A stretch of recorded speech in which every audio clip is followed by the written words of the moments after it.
Hey, good morning. Welcome. We're starting a couple minutes late today, but here we go. Tanya in real life and emotional wellness and what it tells us.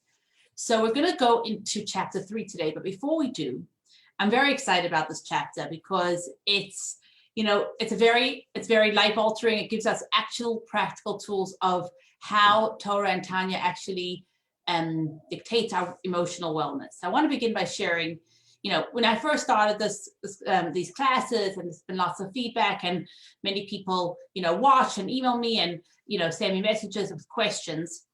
And one of the frequent questions that would come up was, thank you so much for telling me about my neshama, about my soul.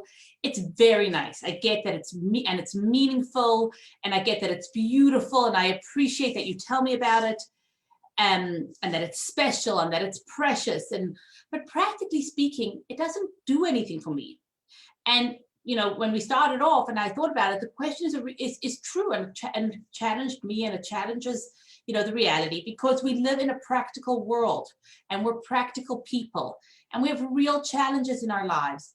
And specifically in terms of emotional wellness, if someone is suffering from insecurity, or self-doubt or stress, or, and which are real things. These are not made up, quote unquote issues. These are real challenges that present themselves, or if someone is struggling with even something more intense like OCD or depression, anxiety, worthlessness. These are real struggles. Financial stress is a real struggle. And to deal with these real struggles, we need practical tools. You don't need to sit and, say airy fairy things. We need practical tools. How do we actually deal with these struggles?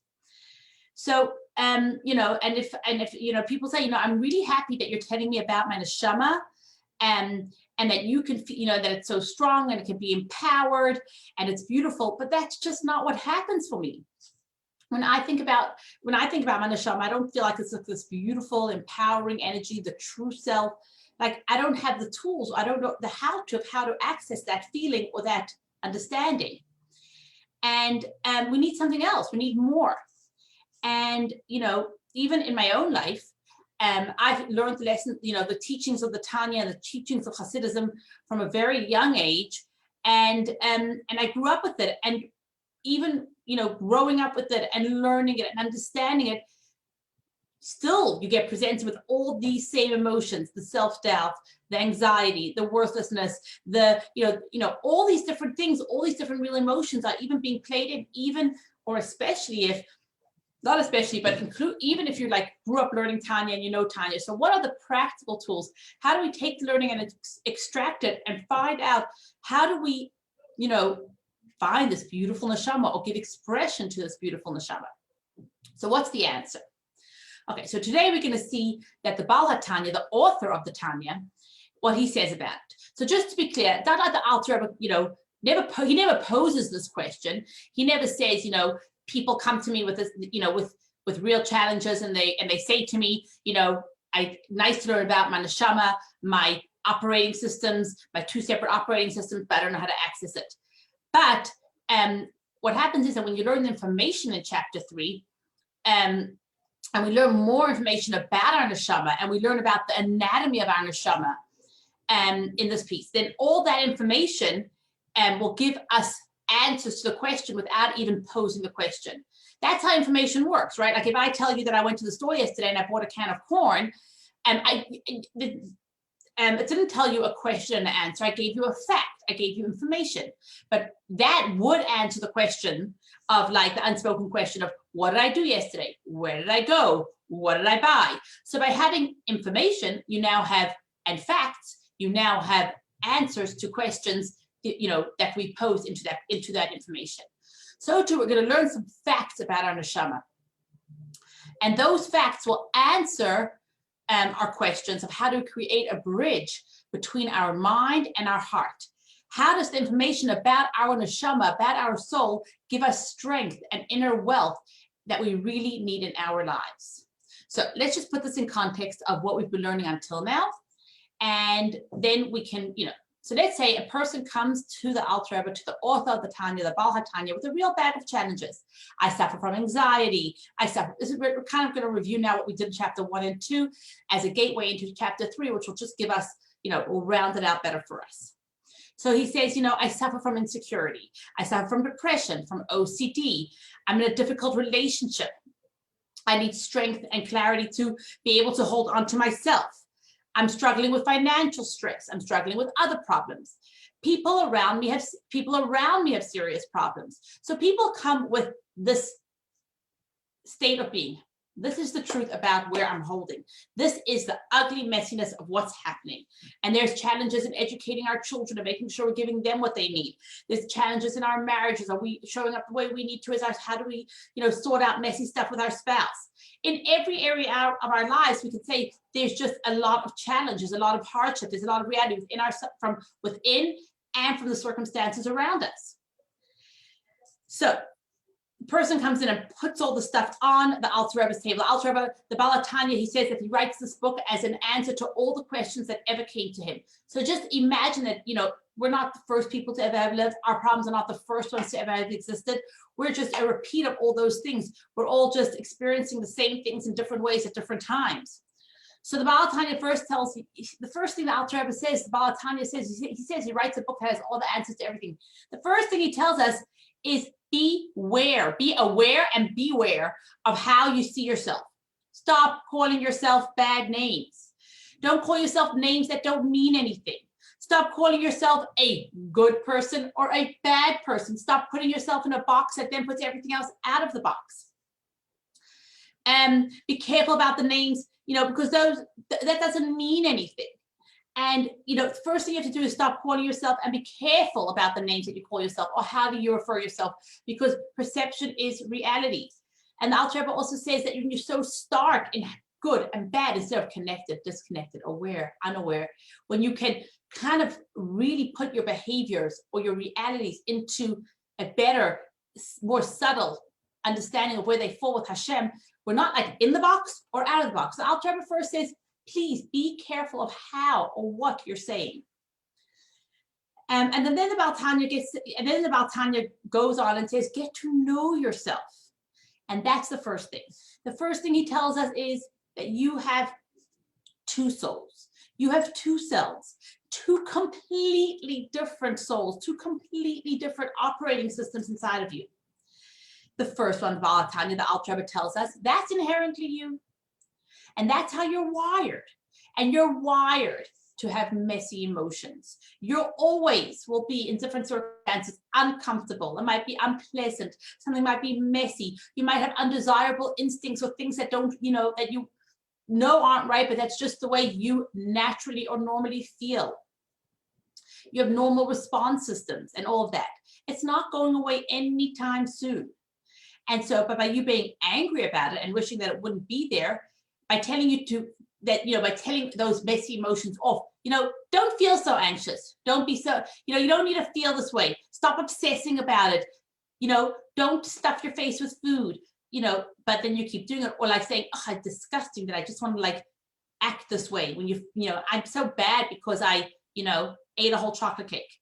It's not going to change by just those realities, those messy parts of ourselves exist. They're our natural inherent self. It is going to become, with work, and we'll talk about the work, less and less dominant and impactful over time. But think about a child, think about a newborn. All they need to do is eat and sleep and me.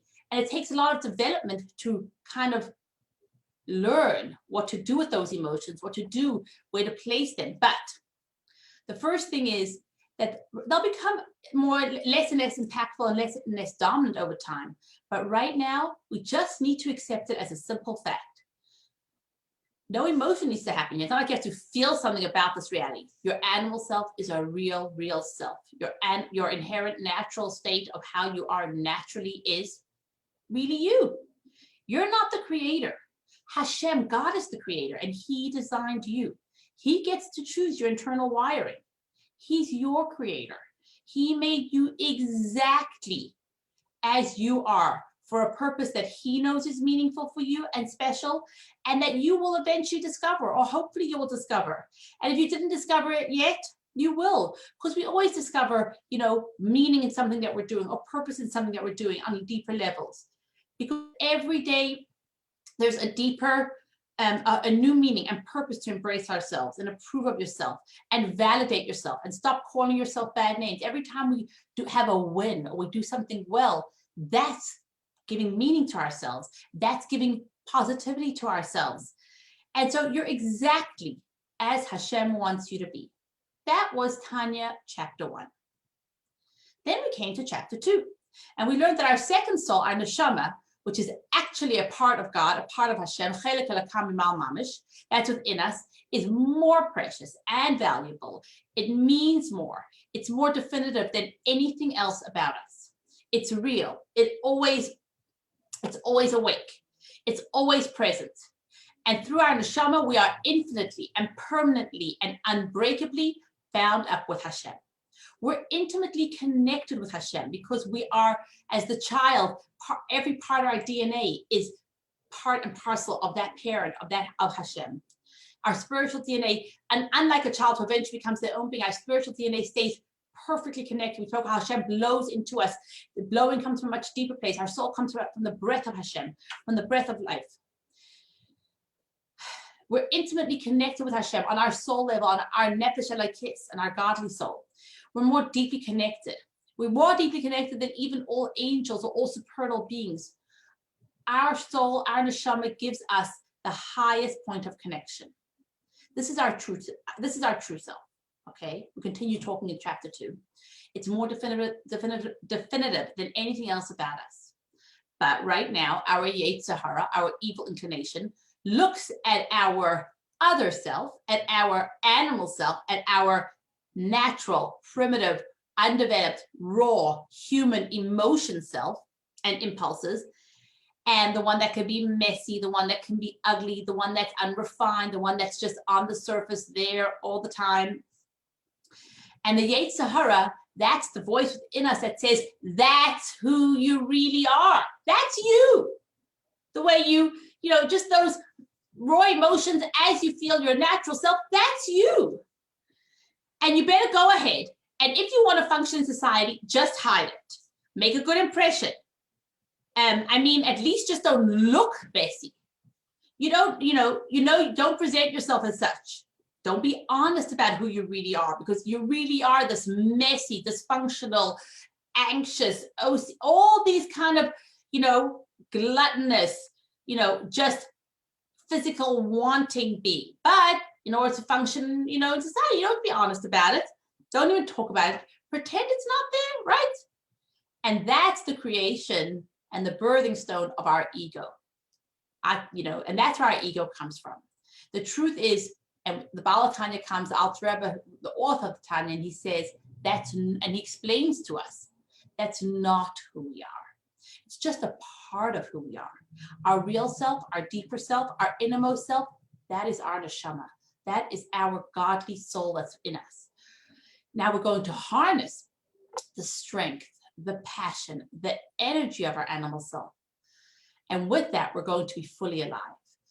We will be our most developed, awesome self. Okay, so that's what chapter 1 and chapter 2 say. Chapter 1 says, don't talk badly about yourself. It introduces your animal self. Chapter 2 introduces our godly self, explains exactly how we're part of Hashem. It also explains how the evil inclination wants us to believe that our animal self is purely us. But the Alter Rebbe explains the animal self is not. The Yetzer Hara wants us to believe it. That's where our ego is born. But we have to learn how to give expression to our true self, our godly self. So that's all a summary of what we learned until now. And today we asked the question, which we opened up today, which is, so nice. I'm so happy you told me that I have a neshama, I have a godly soul, all very good. And that's my real self. And that's my unbreakable bond with Hashem. But how do I become aware of it? How do I access it? The truth is, I'm very aware of my animal self.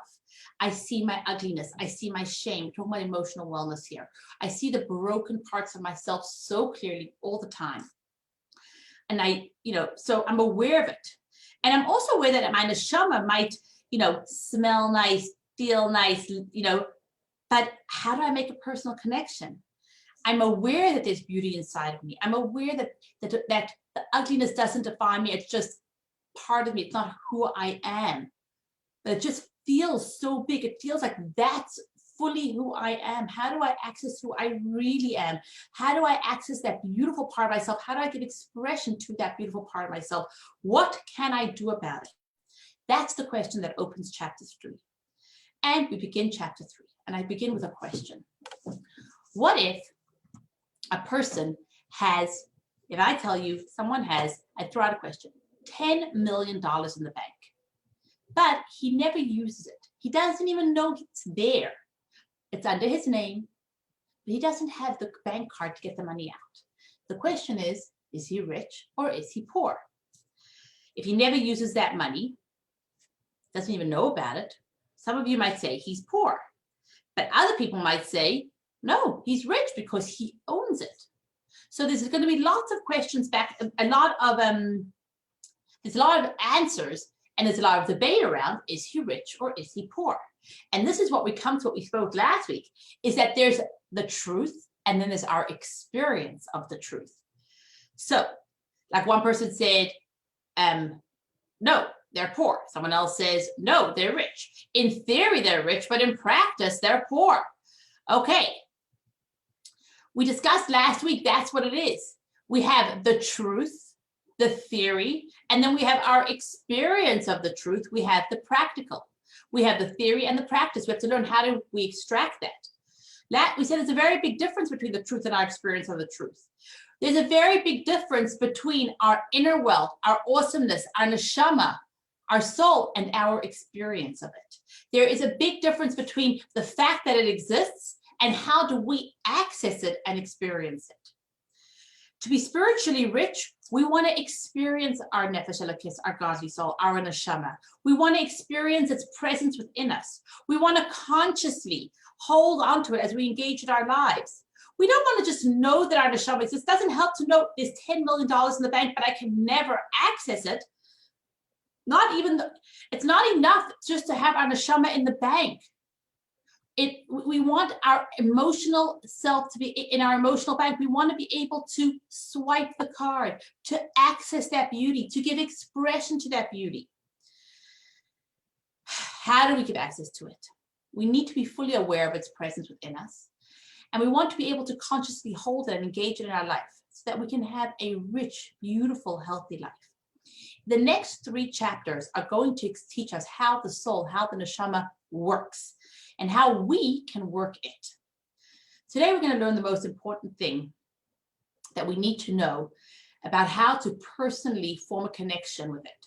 So we're going to go in the order of the Tanya. We're going to go from the inside that the Baal Tanya, the author, teaches us.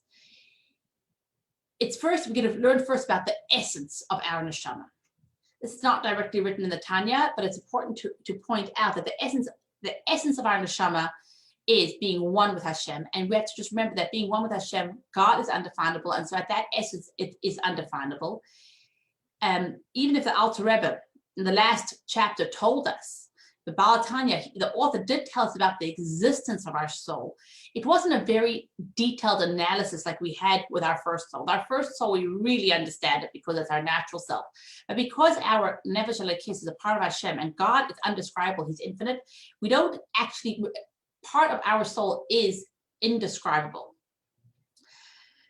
Our beauty and our essence is indescribable, but we're going to be talking about the outer layers of expression of our neshama, the outer parts of our neshama that are definable.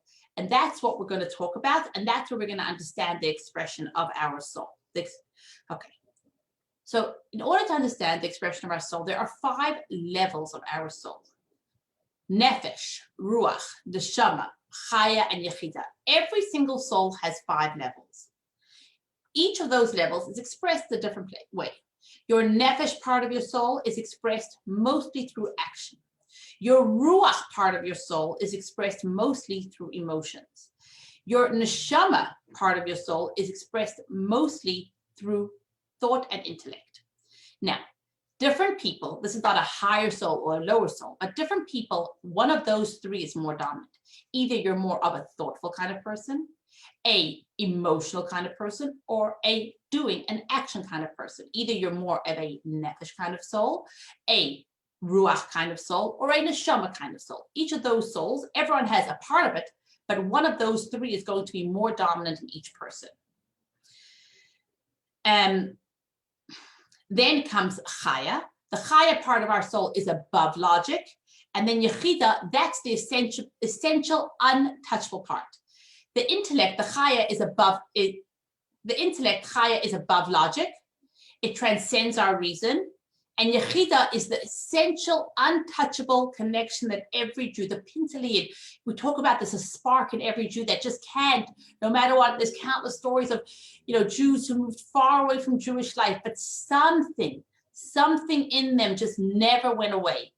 Something in the back, in the subconscious, that's called the yechida. That's the pintaliyid, that's the spark of a Jew that can never, ever go away. And like I said, every one of us has all three. Regardless of what kind of soul we have, if we have a nefesh, ruach, or neshama kind of soul, every neshama, every soul has 10 categories of strength. Okay, we're going to review this next week, so listen to it now, and then we're going to go over it again. So every soul has 10 categories of strength. Why does it have 10 categories of strength, every single soul? Because we are created b'tselem Elokim, which means in the image of God. But really, God, Hashem, has no shape or form. But when God created the world, he created 10 building blocks with which he creates and relates to the world. Each of those 10 energies does have a specific form that it takes. And together, they are called the Tselem Elokim, the godly energy or the godly light as it's expressed in a specific form. That is what we're created in. The Tselem Elokim, the image of God or the form of God, are those 10 energies with which he uses to express himself in creation of the world. We are created with Tselem Elokim, which means we too have those 10 energies within us. Regardless of what type of soul we all have those 10 energies within us and 10 ways to express ourselves. Our energies come that they're not just parallel to God's 10 strengths or 10 spheres. They are connected. They're actually derived from them. Think about it as a chain. A chain, even on the lowest hook, it's still connected to the highest one. So even though God is so infinite and so much further than us, and his definition of creation and those 10 expressions of self are so in their beginning primal space are so far from a person and their expression, it is intimately connected just like that chain. And they are nishtalshalu, they are connected to them in that direction, in that way. Now, the 10 are divided into two categories. The first three of the categories are called the mothers of expression. Okay, and the next 7 are called the doubles of expression, the kfulais. Now, let me explain what that means. The first 3 are actually intellectual strengths, and they're called mothers because they give birth to the next 7 strengths, which are emotions. So they're going to be 10 spheres, 10 expressions of how our soul expresses itself. The first 3 are intellectual expressions, and those 3 are considered the mothers. The next 7 are emotional expressions because your intellect, the first 3, give birth to your emotions. What does it mean that your intellect gives birth to your emotions? When you think about something, then you develop emotions around it. The more you think about it, the more you feel connected to it. So our intellectual capacities, things that we think about, then cause us to create feelings around those thoughts or around those things that we think about. So they give birth. So our emotions are considered the children of our intellectual strengths. Now, why are the emotions called doubles, kfulais? Why are the 7 emotions, why are they referred to? The first 3 are called mothers, and the next 7 are called kfulais. Why are the next 7 considered doubles? Because all emotions can be felt in a range of intensities. They can be experienced in a soft way, or in a hard way, in an intense way or in a light way. And so they are doubles because they have this dual way of being felt and of being experienced. Emotions, interestingly, are also, which is nice to see, are also referred to as the 7 days of creation. The Zohar teaches us that every day of creation corresponds to a different one of these energies, to a different midah, to a different sphere. The energy of that day's creation was primarily experienced through that specific midah. For example, on Sunday, on day number 1, Hashem, God, created the world through Chesed. Chesed is the first of the 7. Okay? Chesed, and so we have light. Light was created on the first day. Chesed is kindness. We'll explain more what Chesed is. Chesed is giving, is kindness, it's awareness, it's connection, it's love. That's what light is. The second day is created with Gevura. Gevura, on the surface, is considered strength or judgment, but really it is awe.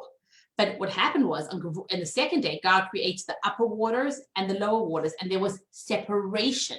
And in separation, there has to be discipline in separation. And the lower waters and the upper waters were separated, and there were tears because the waters were used to being one. This what the water sent below felt bad that it was sent below.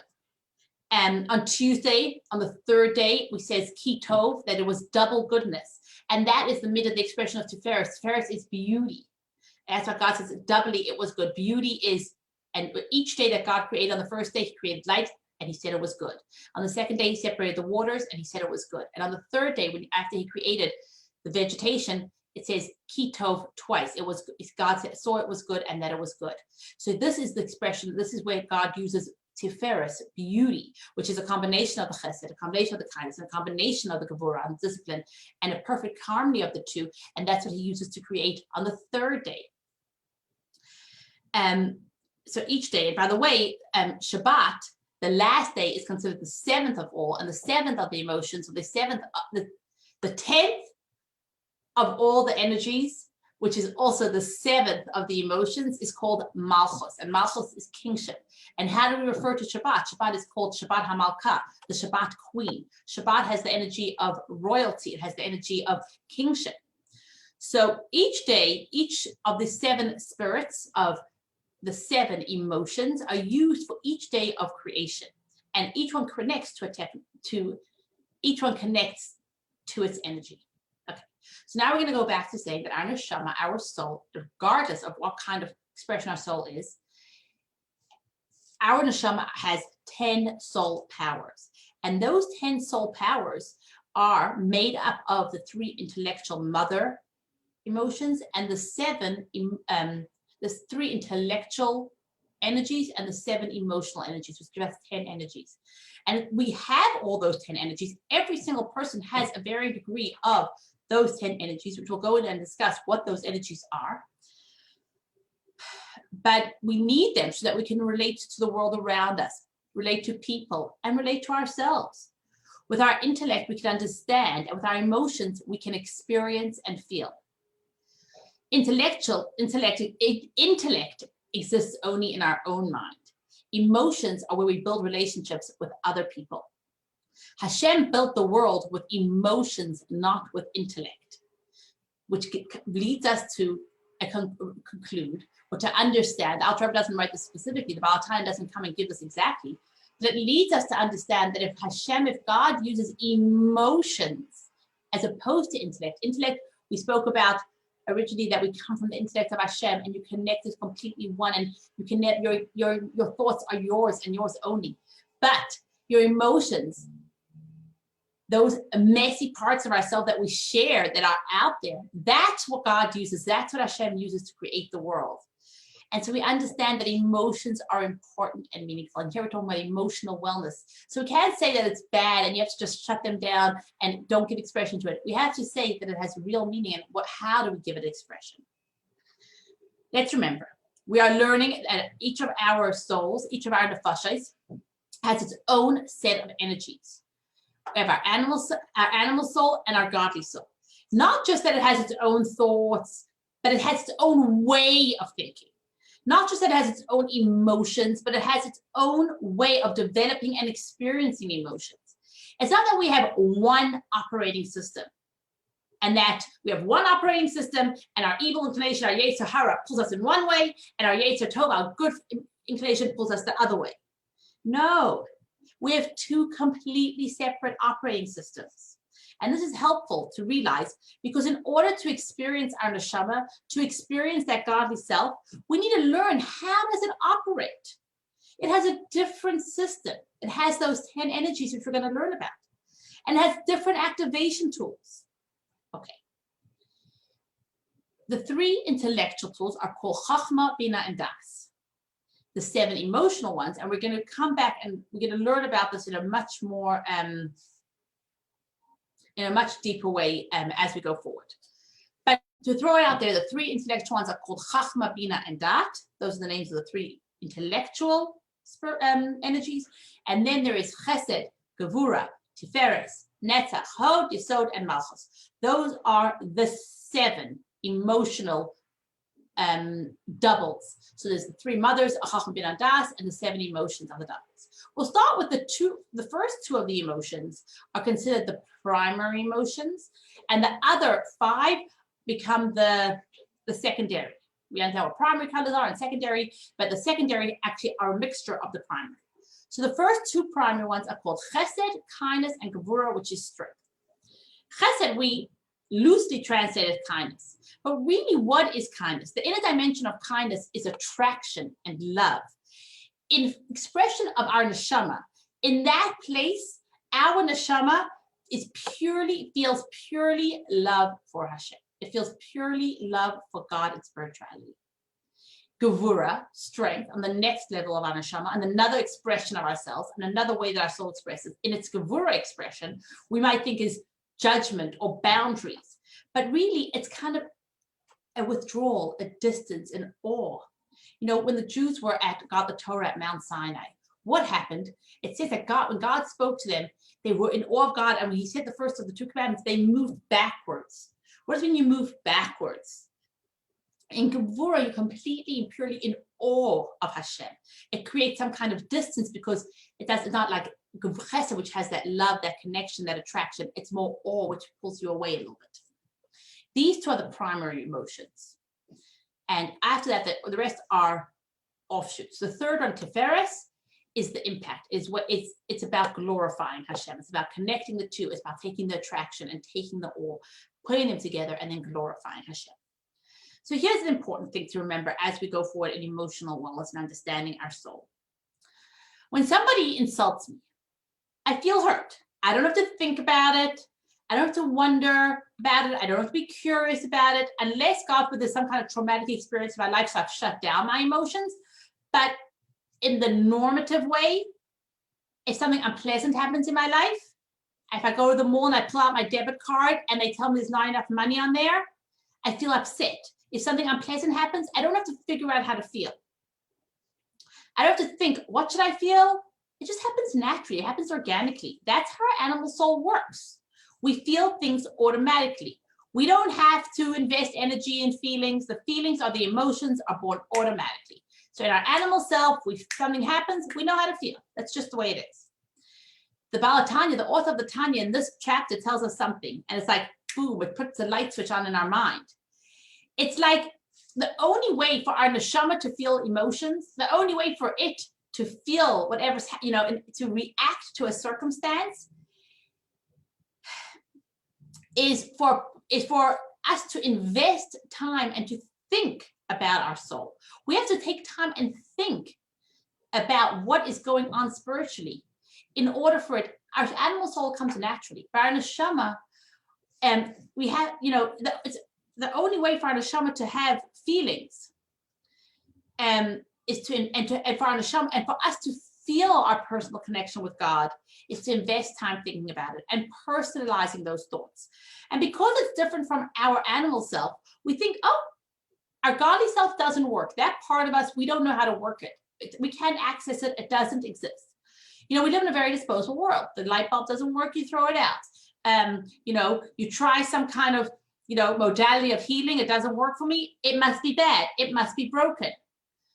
Right now, if I look at, if someone, if I'm a feeling person, so on the flip side, our animal reactions work. If someone hurts me, I feel angry. If I win the lottery, I feel happy. If I win a raffle, I feel joy.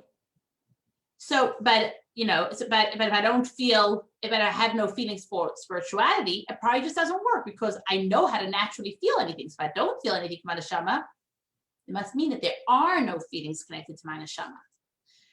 But the Alter Rebbe, the author of the Tanya, is telling us that our operating systems are of our neshama, and the operating system of our animal soul, of our godly soul, which is a completely separate operating system. Those emotions exist, but they don't come naturally to us, and they don't come organically the way your emotions do in your animal self. You actually have to learn about Hashem. You have to learn about godliness. You have to develop an understanding about the Creator, and you have to think. This is the big part, to think about Hashem. And if you learn and you think about God's value, and you learn about God's preciousness, and you learn about and you think about it every day, and you personalize it in a real way, and we'll talk about that, and you do that through prayer, through reading Tehillim, reading Psalms, that's how you develop emotion about Hashem. And that is the huge key, because we cannot control our emotions, but we can direct our minds. And our neshama, which only gets turned on when it comes to Hashem, the only way to experience those emotions is through first understanding. So if we can develop it in our mind, then the intellect will give birth to the emotions. If we can develop in our mind through the three mother expressions of our soul, if we can use our intellect, and we're going to explain how exactly you do that. We'll explain actually next week. If you can think about Hashem, and then you can start to feel the emotions, the seven births. So today, if someone says, I know I have a soul, but I don't feel it, I can say, of course, because when was the last time you thought about Hashem? When was the last time you gave any thought to that kind of expression? So this is a huge key, because even though we cannot control our emotions, we can direct our minds. And next week, we're going to talk more about how exactly do we reflect. How exactly do we call upon those intellectual emotions or those intellectual expressions? How exactly do we contemplate more about Hashem? How does that break itself down exactly so that our seven emotions that our soul feels can also have expression? Thanks for joining us. Have a great week.